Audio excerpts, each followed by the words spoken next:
Hello everyone, আজকে আমরা পড়ব voice change in continuous tense. Continuous tense কাকে বলে? সবার আগে আমাদেরকে জানতে হবে না, যে টেন্সের মাধ্যমে কোনো কাজ চলছে বা চলছিল বোঝায় তাকে কন্টিনিউয়াস টেন্স বলা হয়। এই ধরনের সেন্টেন্সের স্ট্রাকচারটা কি হয়? সাধারণত বি ভার্ব এবং তার সঙ্গে মেন ভার্বের আইএনজি ফর্ম হয়। এবারে আমরা দেখে নেব এই সেন্টেন্সগুলোর প্যাসিভ ভয়েস কিভাবে করা হয়। সবার ফার্স্টে যদি আমি অ্যাক্টিভ ভয়েসের সেন্টেন্স স্ট্রাকচার দেখি, তাহলে সেখানে সাবজেক্ট, তার সঙ্গে অ্যামিজার, প্রেজেন্ট টেন্সের ক্ষেত্রে অ্যামিজার হবে, পাস্ট টেন্সের ক্ষেত্রে ওয়াজ ওয়্যার হবে।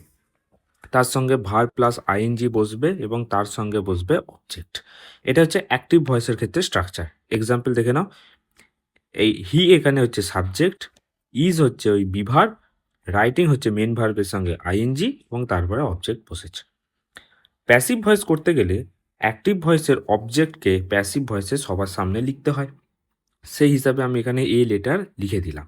এরপরে অ্যাক্টিভ ভয়েস যে টেন্সে রয়েছে সেটা আমাদের দেখতে হবে। এখানে অ্যাক্টিভ ভয়েস প্রেজেন্ট কন্টিনিউয়াস টেন্সে রয়েছে, সেই জন্য এ লেটার যেহেতু এ লেটার হচ্ছে সিঙ্গুলার, সেই জন্য এবং এটি প্রেজেন্ট টেন্সে রয়েছে, সেই জন্য আমরা এখানে ইজ বসাবো। এবারে নিয়ম অনুযায়ী আমাকে বিইং বসাতে হবে, কারণ ভার্ব প্লাস আইএনজি এটা হচ্ছে ভার্বের ফিফথ ফর্ম। এই ফরম্যাটে আমরা একে চাইলেও পাস্ট পার্টিসিপেলে করতে পারবো না, সেই জন্য বিইং লাগিয়ে আগে আইএনজি আমাদেরকে সরাতে হবে, দেন তারপরে ভার্বের থার্ড ফর্ম আমরা ইউজ করব। তাই আমরা বিইং বসিয়ে দিলাম।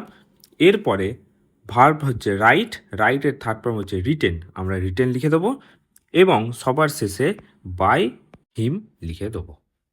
তাহলে নিয়মটা কি হলো? Object plus am is are present টেন্সের ক্ষেত্রে, পাস্ট টেন্সের ক্ষেত্রে কি বসবে? ওয়াজ ওয়্যার। এরপরে বিইং বসবে, তারপরে ভার্বের থার্ড ফর্ম বা পাস্ট পার্টিসিপেল ফর্ম বসবে, তারপরে বাই বসবে এবং সবার শেষে অ্যাক্টিভ ভয়েসে যে সাবজেক্টটা ছিল সেই সাবজেক্টটা বসে যাবে।